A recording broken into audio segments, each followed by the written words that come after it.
What's up YouTube, Capital G here. Got an awesome duel for you guys to check out. The turn 2 on this duel is going to be just absolutely magnificent. A work of art, and it is going to be explosive as hell. Hell, I might even start playing this deck again. The deck I'm talking about is Utopia. Still one of my favorite decks to play because it's incredibly fun, but I haven't played it in quite some time. Mainly, it's not because like Utopia got inherently bad or anything. It's just mainly due to Master Rule 4. If you see the Exceed Change Tactics in his opening hand, you should basically know that it is Utopia, because this card lets you draw a card by paying 500 life points every time you Exceed summon a Utopia. So if you go Utopia, then like Prime, and then you go into Utopia the Lightning, you end up drawing like 3 cards, and it was ridiculous when Instant Fusion and Norden were around, plus Master Rule 4 hadn't arrived. The deck was like absurd.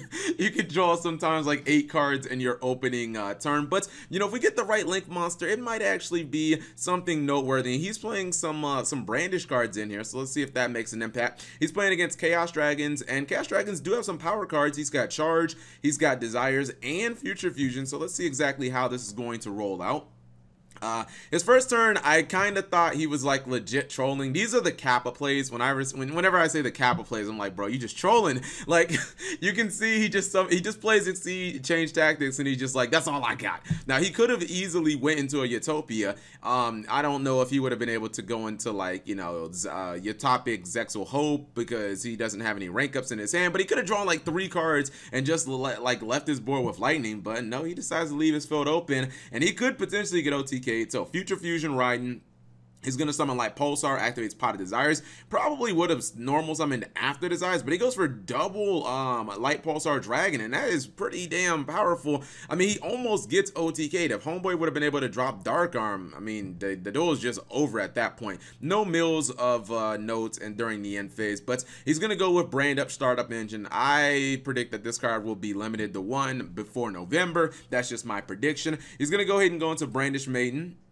That's the fire one, which gets a card right back from his graveyard, gets another token, and then what he did was he went straight into Land for Linkus, and this is where Utopia kind of need to be. They need to just have like a Link monster on the board, and this is perfect because it's a generic Link monster that opens up 2 zones. He's going to go for Goblinberg, special summon Kage Takage, then goes for a copy of 10 Goldfish, and check this out, the Phantom Knights of Brigadine. Look at all the draws he is going to get, so much drawing. He is actually, this is crazy, right? Since his life points were so low, he says, fuck it, Cap. I will pay until I have 10 life points left. Shout outs to Yuma on Zexal. He's going to get rid of all those life points just so he can get rid of his opponent's monsters. Then he goes into Utopic Dragon. He's going to bring back another Utopia from his graveyard with Utopic Dragon's effect. Goes into Prime, goes into Lightning.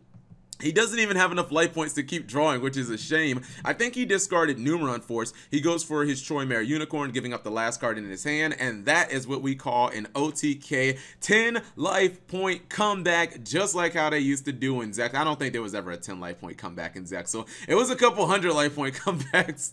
Wait, no, maybe there was a 10 life point comeback because he had to use Prime's effect sometime on the show. Anyways, hopefully you guys enjoyed this short little display. Actually, you know what? I'm gonna pause. I'll go ahead and show the deck because it's not a traditional Utopia deck. It is kind of like a Brandish Maiden. Hell, I might start playing this on my live stream if it's consistent enough. Maybe I'll profile it IRL when or IRL, yeah, when the Brandish cards come out in the TCG.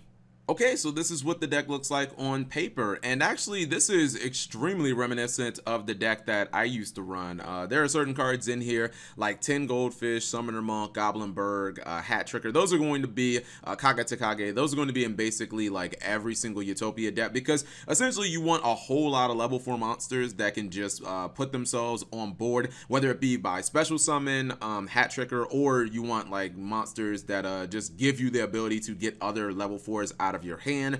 Goblinberg, 10 Goldfish, I guess to a lesser extent Summoner Monk. You always run Summoner Monk in this deck because you're going to run the rank ups, and you can discard rank up, and it really doesn't matter like the discard because you always run a pretty high spell count. Plus, when you get Exceed Change Tactics, you draw so many cards. At minimum, when you play Exceed Change Tactics, you're going to draw, well, assuming you have the life points and whatnot, things don't go wrong like they did in that duel, you're going to draw at least 3 cards because at worst you're going to go into Utopia Utopia the Lightning, but a lot of times you'll go into like Utopic Zexal, you'll go into like a regular Utopia, then you'll go into like a Prime, and you'll draw like 2 cards. You'll end up going into like a Utopic Zexal. Now, I do maybe question his rank up choice. I personally would like to see rank up the 7th one in this deck, because I think that it's just a Luxat card. It can win you duels. I mean, you have the extra deck space. It's like, you have so much extra deck space anyways, although I guess maybe not, because I never ran Link Monsters in my, like, I never ran Link Monsters in my build, but I guess it's okay, because like limited Barion's Force isn't really that good. The original Barion's Force is pretty good, or Barion's Force is pretty good, and so is Numeron Force. But I would like to see like one random copy of the 7th one, because he is running the Chaos 101 the Chaos 101 Silent Arc, so that's a good card to go into. Now, this is a card that I never actually thought about, the Phantom Knights of Brigadine, and this is a card that it's a trap, which Utopia don't usually run, but this special summons itself as a level 4 monster, so that's actually pretty damn cool. That's something that I just never thought about, and you can activate it immediately from your hand, so it's just kind of like a combo extender in this deck. So just a nice little deck. And yeah, I've always wanted to do a Utopia deck profile on my channel. When I actually got all my cards to build Utopia, Master Rule 4 had shown up and it wasn't really relevant anymore, but this might be a way to get Utopia back in the fold, because these Brandish cards, you see, you don't need to really run a lot of them to get the tokens and stuff on the field, which obviously get you into your Land Phalanx. I mispronounced that. I don't know why I mispronounced that.